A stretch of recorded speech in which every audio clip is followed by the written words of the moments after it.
We're back with another episode of App Stories. Today's show is sponsored by Audion and Electric. I'm John Voorhees, and with me is Federico Vitici. Hi, Federico. Hello, John. How are you? Good.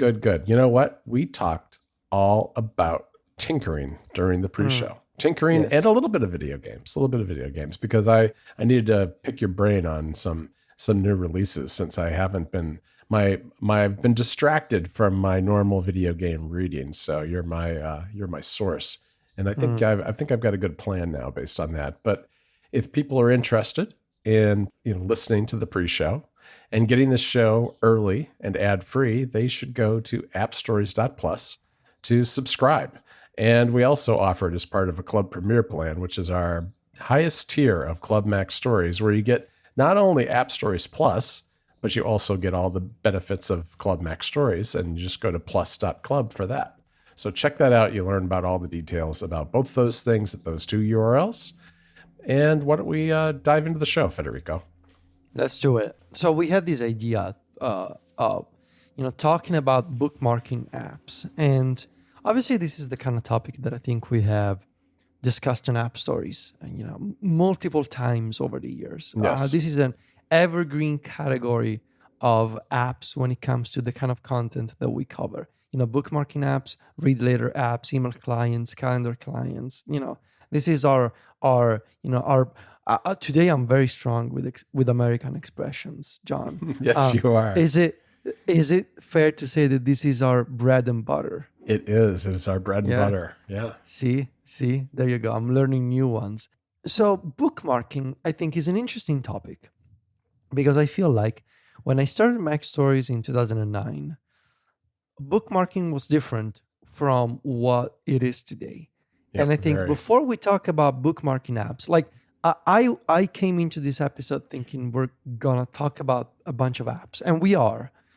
But as I was putting together my thoughts and some notes for this episode, I realized that I was more sort of erring on the side of making a case for and against bookmarking apps. So when I started Mac Stories, I want to say there were probably three popular services for bookmarks. Mm-hmm. So there was Delicious. Do you remember Delicious bookmarks? Oh, I do. Yeah, I had an account there. Yeah. Yeah, me too. Who knows what happened to that? There was, what was it called? Stumble Upon? Do you remember Stumble Upon? Oh, yeah. I forgot about that one. Yeah, I remember that. I don't think I had an account there. But their badges were all over the internet for a long time. They had badges all over web pages, and you could install, what was it called? The Stumble Upon browser toolbar or something like that? Yeah, right. Before there were just, extensions. Yes. There were toolbars. There were toolbars. It was an entire UI element that stretched across the entire window of a web browser. And it was, there were RSS readers that installed those too, I think, too. Yes. And of course there was Pinboard. Right. And of all these services, like at the time, this is before. Well, this is like I'm referring to. Imagine year one of the App Store, right? Very, very early days of smartphones. The iPad was not even a thing. Yeah, because these services, their heyday really was pre-iPhone. It was more like the early 2000s. Yes, and Pinboard came out, and what sort of made it different, and the reason why it stuck around for longer than Delicious and these other folks, is that it was a very simple web app, and eventually it also offered an API that allowed for third-party Pinboard clients to sort of flourish on the App Store. Now, the thing is also the other feature that set Pinboard apart was the promise of a permanent archive of all the web pages that you saved in your Pinboard account. So the idea of bookmarking was, well, this is not your browser's bookmarks. This is a service where you can have more powerful bookmarks that you can search, that you can tag, and that you can even archive for future sort of offline consumption in case the original web page disappears from the internet. That was sort of the pitch. Now, Pinboard is technically still around, but I don't know exactly what happened to it and if it's still been actively maintained. And I Yeah. say this because I know that, like last year, I renewed my account, I paid for it, but the archival feature never started working for me. And I contacted support, which I guess is a single person, but they never got back to me. And eventually I canceled my subscription because I was like, well, I renewed my account and the archival feature never started working again. Right. And this person seems like they kind of disappeared from the internet. And so I don't know if I was even talking to anyone at that point. But in any case, and I don't know if you recall, John, maybe you probably were not reading Mac stories at the time. But there was this service that I really, really liked for a couple of years. It was called ZooTool. Do you remember ZooTool? I recognize the name, but I don't really remember what this was. Yeah. Was it like Pinboard? It was sort of like Pinboard. It had a more sort of iTunes inspired UI. We're talking. So this is 2010, right? And this is like in the heart of the delicious generation of software. And I had this. I'm taking a look at the screenshots from this terrible article that I wrote in 2010. Aqua UI all over the place, and it had this wooden texture, and you would organize your bookmarks on a shelf. Yeah, I'm looking at it now too. This is a lot like iTunes. This is very much like iTunes, but it was a web app, and that was pretty revolutionary at the time. The thing is, though, that these services, I mean, ZooTool is pretty much disappeared. Like if you go to the original domain, it doesn't go anywhere anymore. This episode of App Stories is brought to you by Audion. If you've ever considered starting your own podcast, but you're not sure where to start, this ad is for you. Because when it comes to voice recordings, everyone wants clarity, depth, and creative control. That's where Audion comes in. The innovative iOS voice recording app that truly revolutionizes the way you capture and shape your voice. Audion is crafted by Global Delight, the developer of Boom 3D. The app brings your recordings to life with its exceptional features and functionalities. It has an intuitive interface, and it's packed with cutting-edge tools guaranteeing you an unmatched iPhone recording experience. What sets Audion apart is its meticulous attention to detail. It has advanced effects like reverb and equalizer adjustments so you can craft vocal masterpieces. And you can seamlessly edit and merge your recordings with precision, ensuring every second counts. Plus, you can enrich your voice recordings by blending them with music, creating an immersive experience that adds color and depth to your content. And you can rely on lossless recording technology to make sure every nuance of your voice is preserved. And once you've recorded, sharing your creations is effortless too. This is a really cool app, and it's really amazing to me that so much can be done with a handheld device like the iPhone. Recording remotely used to be incredibly hard, but with an iPhone and an app like Audion, you can make really good recordings using their lossless recording technology and other tools to create professional sounding audio. And that to me is just amazing. It really democratizes the field because it used to be that you would have to have all kinds of equipment that cost you just hundreds or thousands of dollars. And now you can do it very easily from an iPhone with an app like Audion. So go check it out. This is a really cool one. Whether you're a podcaster, voice actor, content creator, or simply someone who wants to record their thoughts, Audion caters to your voice recording needs. Audion is now available exclusively on iOS devices, and it's free to use. You'll need a subscription to export your files, but subscriptions start from $2.99, and as an App Stories listener, you'll get a discount as a launch offer. Just go to bit.ly/appstories-audion to try it for free and get a discount when you subscribe. That's bit.ly/appstories-audion. There'll be a link in the show notes too. Try it today and redefine the way you capture and share your voice. Our thanks to Audion for their support of the show. At the same time, so what happened here is that, and the reason why I wanted to have this sort of context before we talk about the apps is, what is bookmarking for us? Because I feel like when these apps, when these services were around, the term bookmark has maybe changed. Mhm. There are browser favorites. So in Safari, you can have your favorites, and you can have a toolbar of favorites, and you can have your favorites when you click into the address bar. And I use those a lot. But those are like shortcuts. Like, are they bookmarks? I mean, technically, they are called bookmarks. Now we have tab groups, right? And so if you want to have sort of a semi-permanent place for a specific subset of tabs, you can create a tab group. And so you can, for example, in my case, that would be my Pokemon websites. Instead of having them in my main tab regular view, I can just have a tab group for them.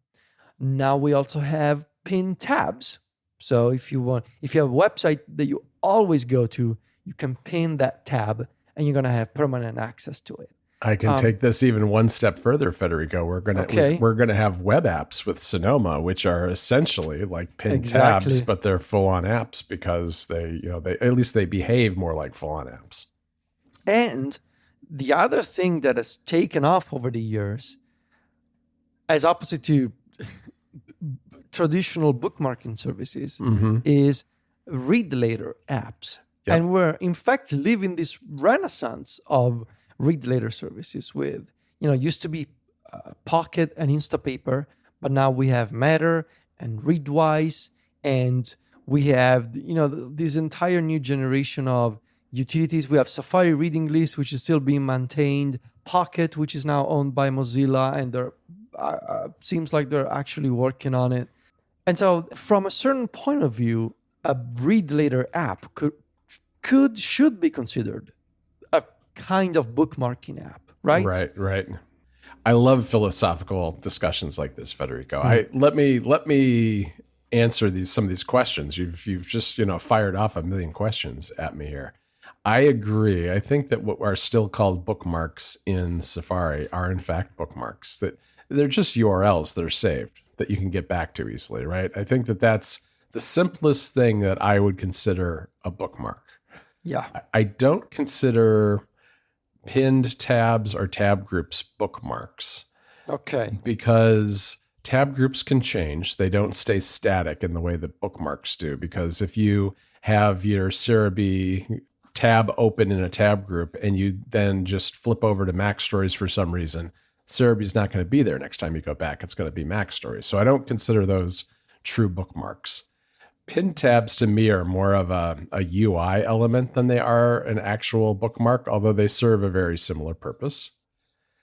And I really don't consider web apps bookmarks either. But I think that there is a really interesting discussion and continuum between things like read later apps and some of the apps we're going to talk about, because I do think read later apps are bookmarking apps. They're just a very specific kind of bookmark because it's a bookmark that links to an article where you can actually create a stripped down UI that gives you just the text in an enjoyable way to read.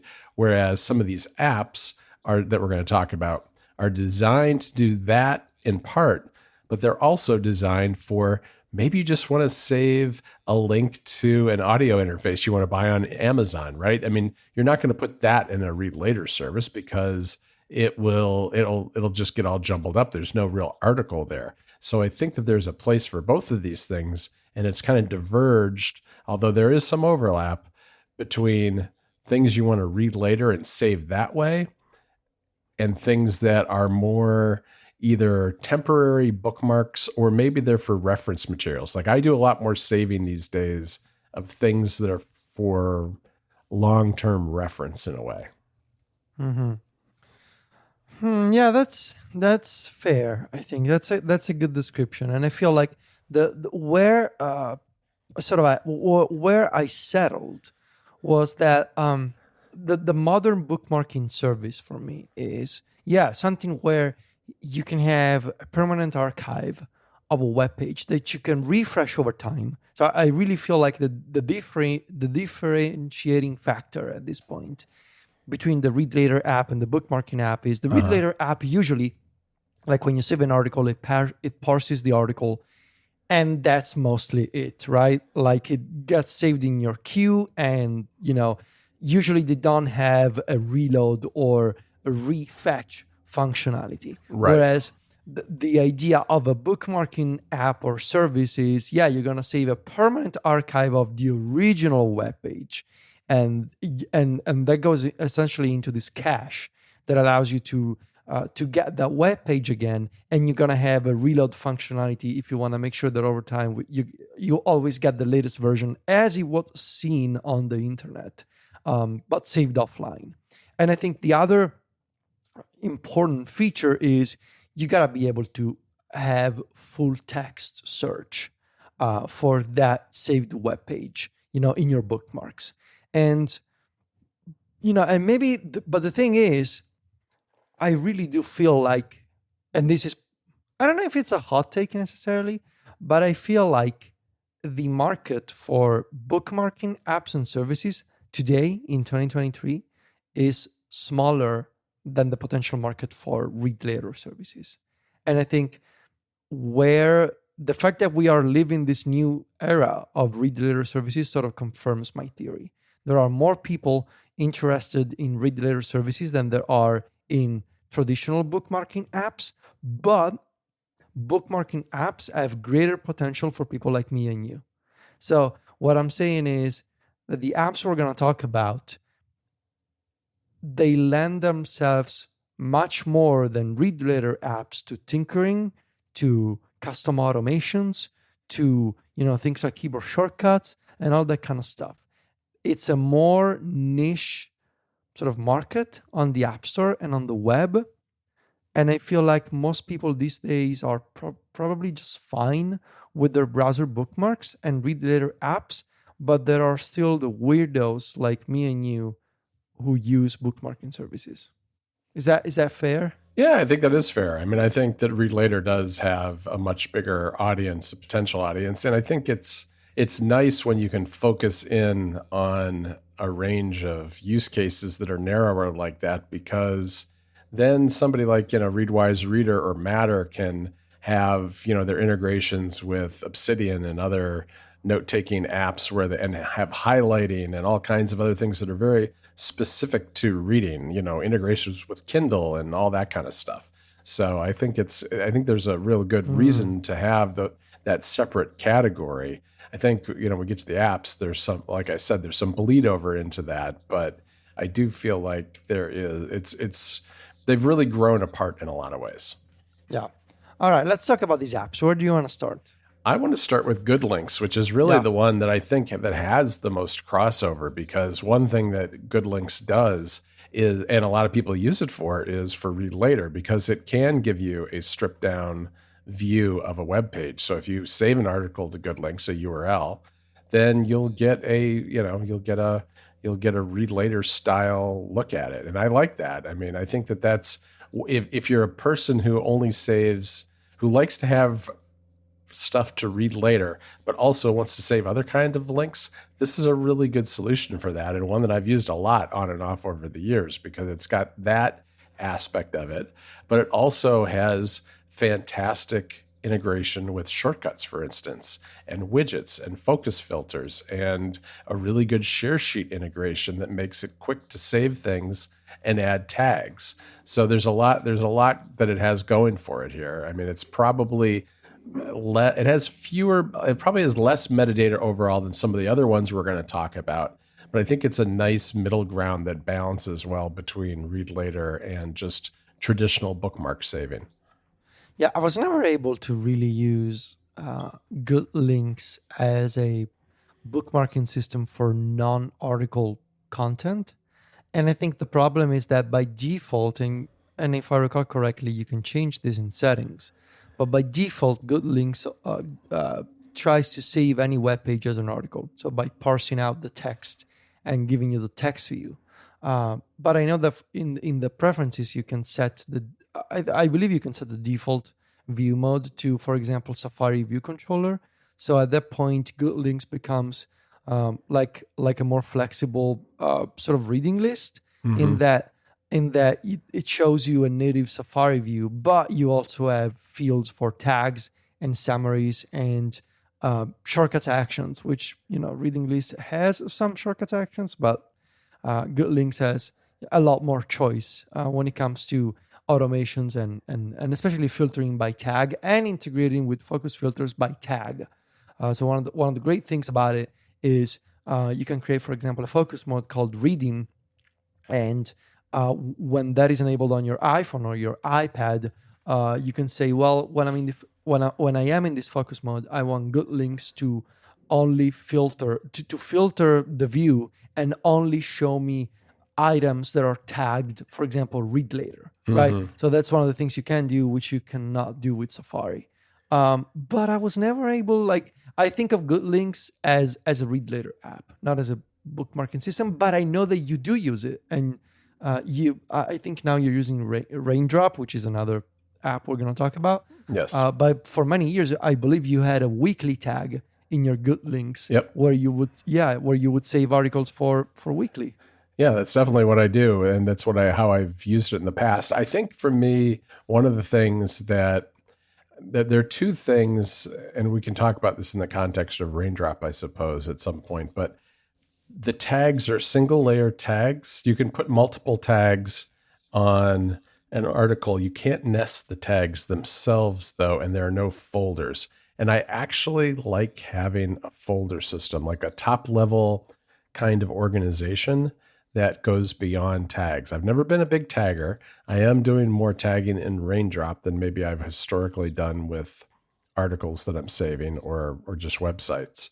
But I do like also having a more structured approach to, these are Mac Stories things, and these are personal things, and these are things I want to buy, maybe. Maybe not a lot of categories, but 4 or 5 different categories that I can have as a top level, breaking things apart, and then use tags to kind of filter within that. And the other thing, I guess, is the share sheet. As good as the share extension is, it does not suggest tags to you automatically. And I really wish it did that, because I know with Raindrop it does, and that is a big time saver, especially if you have like ones that you use pretty commonly. This episode of App Stories is brought to you by Electric. Turning a small business into an empire takes work, and you have to keep your ear to the ground for things that will help you take it all to the next level. But this can be hard when your attention is pulled in a bunch of different directions, because that's the reality of being a boss. The team at Electric knows small businesses, ones just like yours, and they know that they face challenges. That's why they're on hand to help with the time-consuming parts of your business, like standardized device security and best-in-class device management software, so you can implement best practices across the board, and employee onboarding and offboarding done for you, saving you an average of 8 hours per request. Plus, Electric can help you keep a single point of visibility into your IT environment to control your devices, networks, and applications, while simplified reporting allows you to achieve and maintain compliance. Plus, proactive IT recommendations and automated workflows make IT easy to manage for even non-technical users. And look, if you're hearing this and you think your company could use some of these services, but you're not sure where to start, Electric experts will guide you through the process of establishing standardized IT processes for your organization. Electric is fantastic for growing businesses, because the reality is that once you get beyond a handful of people, things start to get complicated fast, especially when it comes to IT. And you may have been used to working at a really small place, like, just where it's me, Federico, and Alex. And all of a sudden you've got like a dozen or more people, and you need to have better IT practices and environments to manage devices, access, permissions, all the kinds of things that you probably don't have time for and don't know how to do, frankly. But Electric does, and they can help you with it and give you the advice you need, and then implement what you need from that advice. So go on over to electric.ai/appstories to learn more today. And for listeners of this show, Electric is offering a free pair of Beats Solo 3 headphones for taking a qualified meeting. Again, that's electric.ai/app stories. Go there now to get your free pair of Beats Solo 3 headphones today for scheduling a qualified meeting. Our thanks to Electric for their support of the show. Let me ask you something, which I think is a sort of comment that I hear from a lot of people. And I know my answer, but I'm curious about yours. Why use a bookmarking service where anything you may remember is just one Google search away?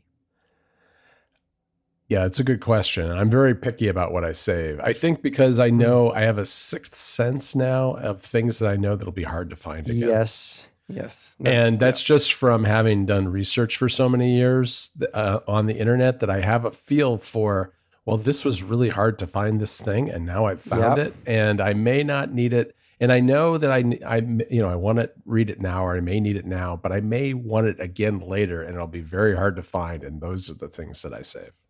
Yeah, and that's exactly the approach that I take. Like, you always, with any nerd project, you always come across that comment on Stack Overflow or on GitHub from the one person on the internet who solved the very problem you were also having, and you thought nobody else did. Right.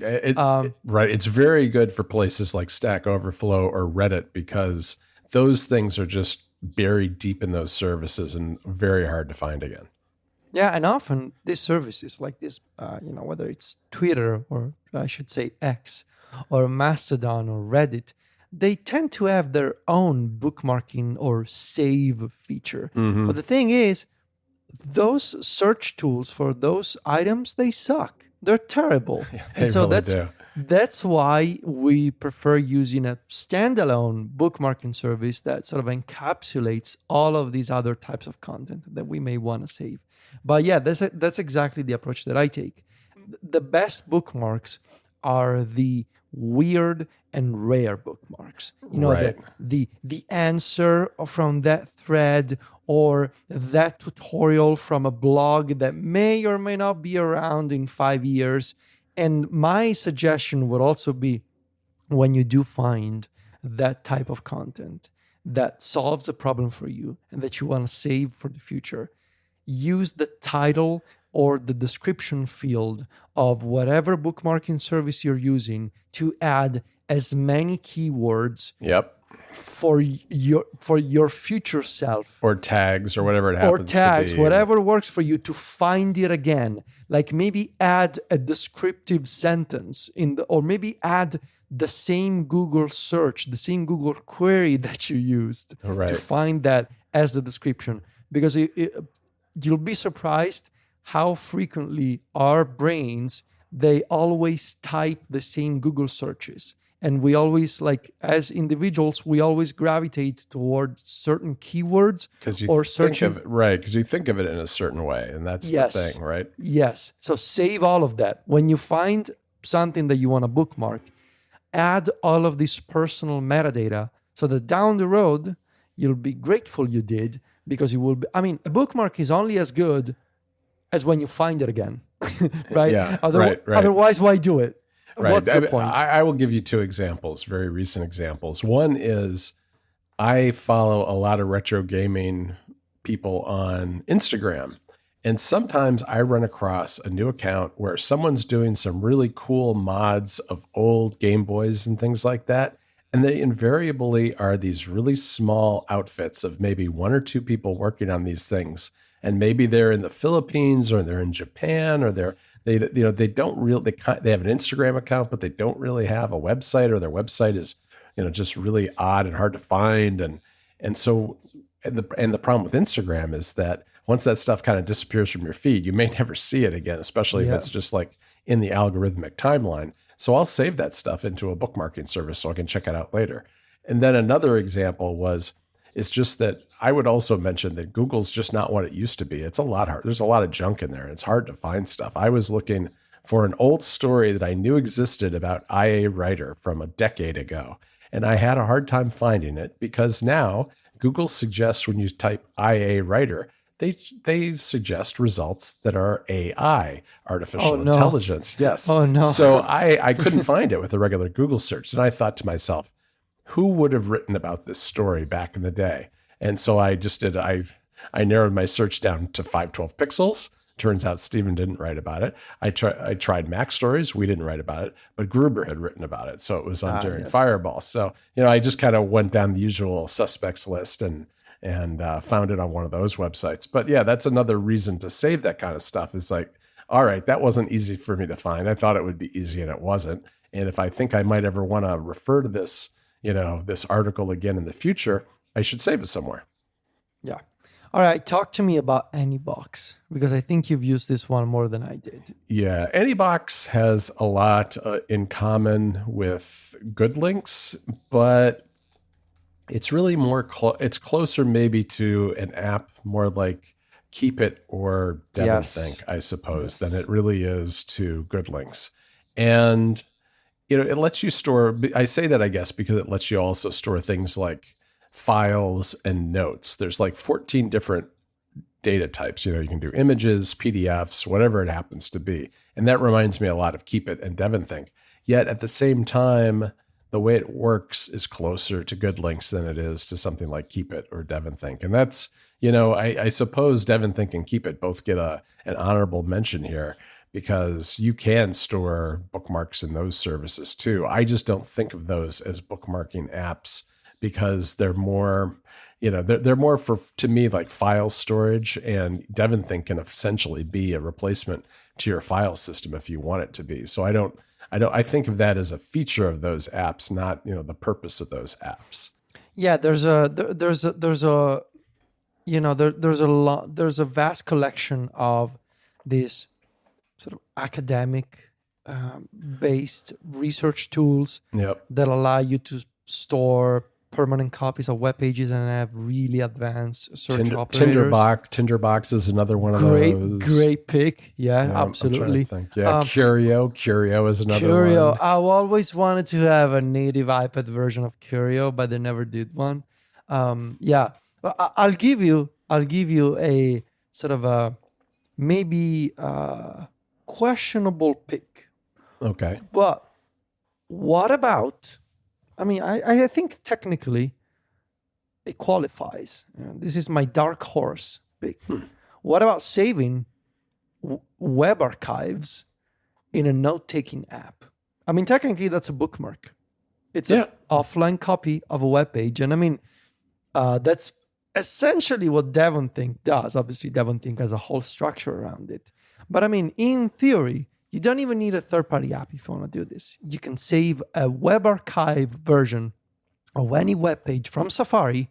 A little pro tip here: when you share a web page from Safari via the share sheet on iOS and iPadOS has a little options button at the top. And if you click on that options button, you can choose the format of the web page that you want to save.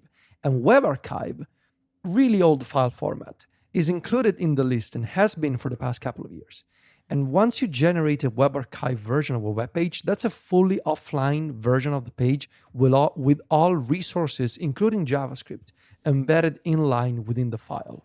So technically, you can just take that file and save it in a folder in the Files app, or save it in Notes or any other app already on your device.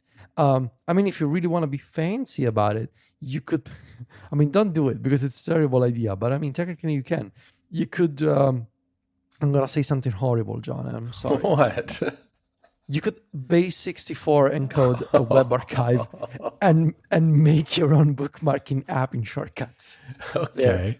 Yeah, you could. Yeah, Matthew Cassinelli, don't do this. Yeah, no. You could take the web archive and send it to DevonThink to go, for instance. You could do that too. Yeah, you could do that. I just looked because I wanted to see if it was possible to send that web archive into Raindrop, because it does handle some files and you cannot. And it does not have an option. I don't know if AnyBox can handle it. I'd have to look. I don't know if I have AnyBox installed at the moment. But in any event, yeah, that's an interesting option. I will give you another one that's very similar in terms of longevity of articles, which is something I wrote about for Mac Stories Weekly last week, which is to use the Obsidian Clipper bookmarklet Ah, that yes. made by the CEO of Obsidian, which takes any article on the internet, turns it into Markdown, and opens it up in your Obsidian vault, which, talk about a good long-term solution. It's plain text with the links go out to the external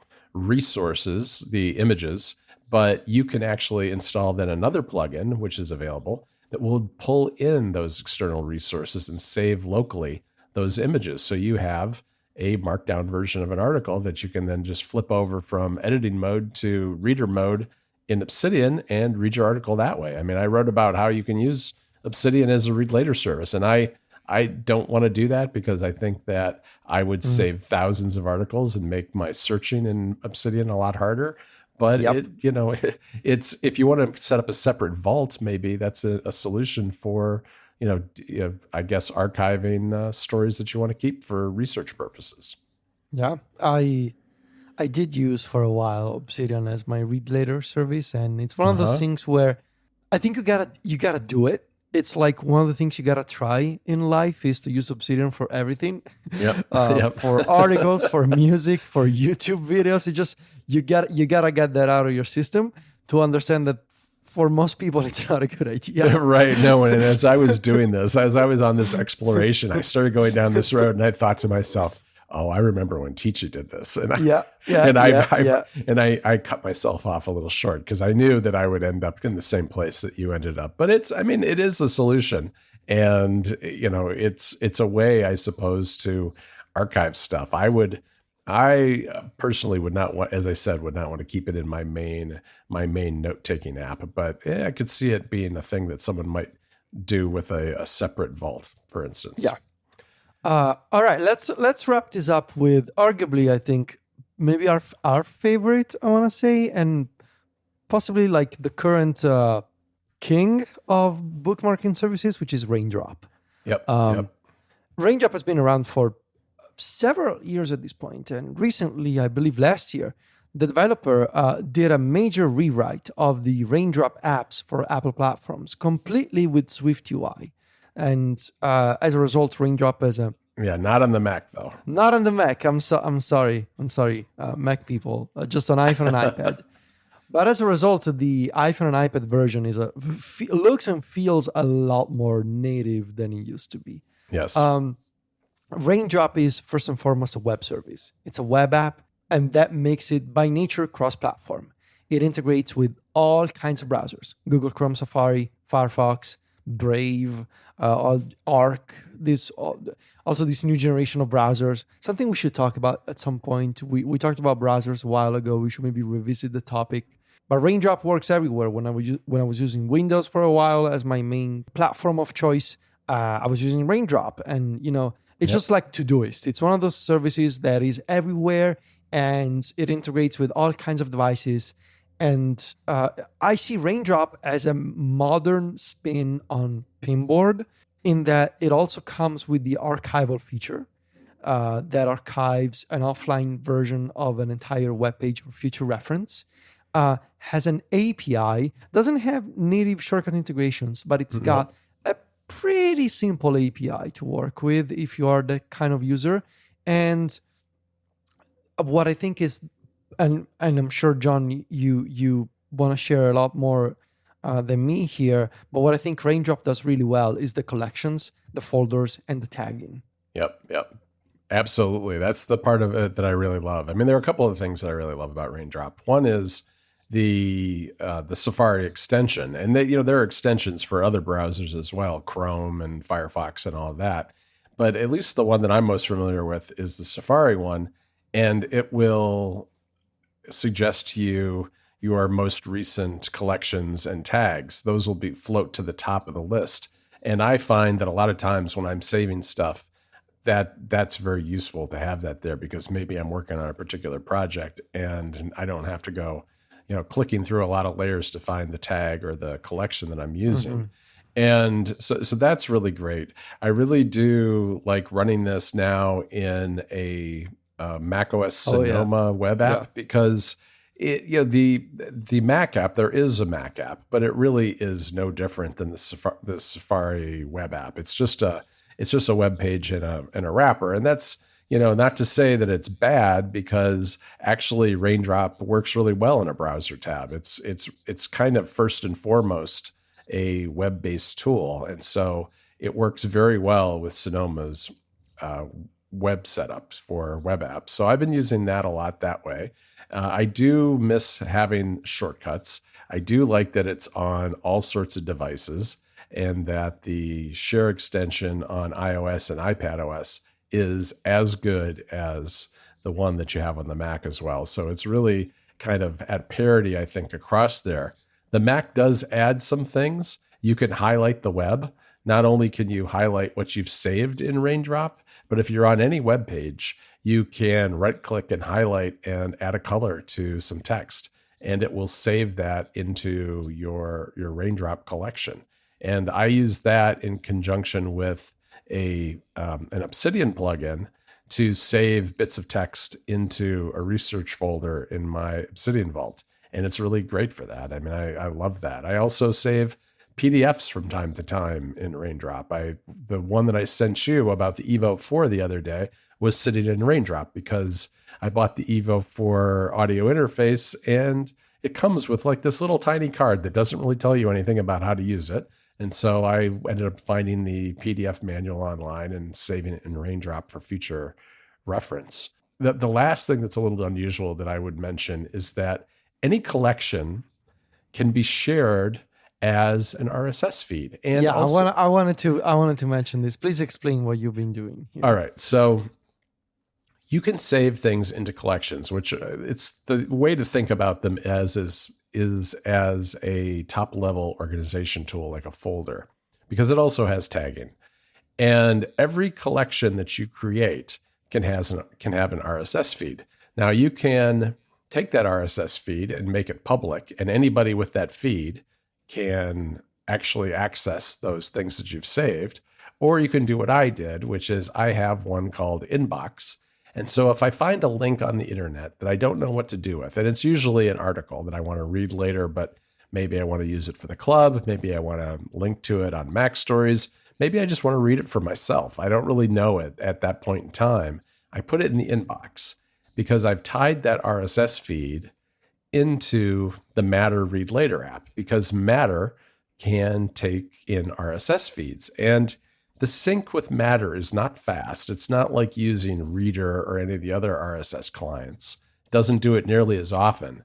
But I also don't use Matter nearly as often. I mean, it is a read later service after all. So by the time I get around to opening up Matter in the evening, usually, those things are there in my inbox, and I can move them into my queue or just read them right there, and then move them either back into Raindrop using the extension and give it an actual collection or tag for where I want it to ultimately be now that I've read it, or I can just archive it in Matter and leave it in there. That's kind of how I'm handling that. And a secondary feature of that, which is related, is collaboration, which you and I haven't done yet, but I do think it would be interesting to have maybe a joint collection for like the interesting links section of the club's newsletter, because if you collaborate like that, people, multiple people can dump the links into one place.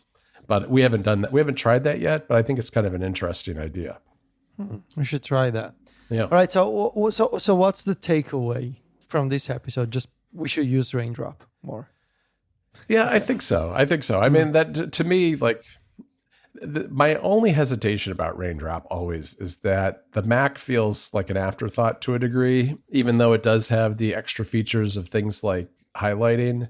And it does bother me that there's not like direct shortcuts support, because it does, you're right. The API is not super hard. On the other hand, that is definitely a big point of friction for a lot of people, because just kind of the getting over the hump of even using APIs in general is a lot to ask of a lot of people. But I personally, after having used an awful lot of these for a long time, Raindrop just works for me better because it's more flexible. And flexibility with this sort of thing is good because people use these tools very differently. I mean, I'm sure you and I use them very differently. And the fact that you can both have like folders and tags, just that alone makes it more accessible to a wider range of use cases. Yeah. All right, Federico, that's it for this week. I want to thank our two sponsors again. That's Audion and Electric. You can find us at macstories.net. Federico and I are on Mastodon. Federico, just go to vitici.macstories.net to follow him there, or johnvorhees.macstories.net to follow me. And we're on Instagram, where Federico is at Vitici. That's VITICCI. And I'm at John Voorhees. JOHNVOORHWS. Talk to you next week, Federico. Ciao, John.